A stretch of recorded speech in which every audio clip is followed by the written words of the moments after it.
કાલે તમે જે પંચાયતમાં ગયેલા તો શું કર્યું કાલે માલવણ પંચાયતમાં?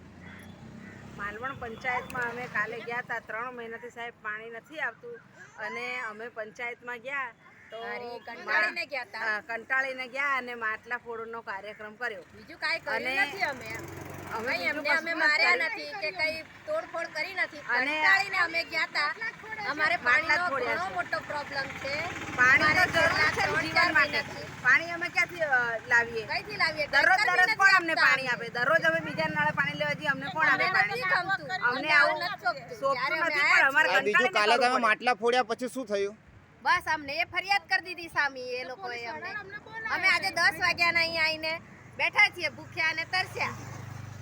કોઈ અમારું સાંભળતું જ નથી. સરપંચ સાહેબ તમે રાત્રે સરપંચ તલાટીને કેટલી વાર ફોન કરેલા? 2 વાર ફોન કરીને પછી ગયેલા અમે. સરપંચને જાણ કરેલી કાલે? સરપંચને જાણ કરી, એ લોકો ફોને નતા ઉપાડતા. હજુ સુધી આવતા નથી. અમને અહીં બેસાડી મૂક્યા છે. 10 વાગ્યાના બેસાડી મૂક્યા. અમે ભૂખ્યા અને તરસ્યા બેસી રહ્યા છીએ. અને આ પાણીનો પ્રશ્ન 3 મહિનાથી જ છેલ્લા? આજે 3-4 મહિનાથી અમને આવું જ અમને હેરાન કરે છે સાહેબ. તલાટીને સરપંચને જાણ કરેલી? બહુ વખત કરી. જાણ કરી તેમ છતાં એ જોવાય આવતા નથી કે કેટલા ઘરમાં પાણી આવે છે ને કેટલા ઘરમાં નથી આવતા.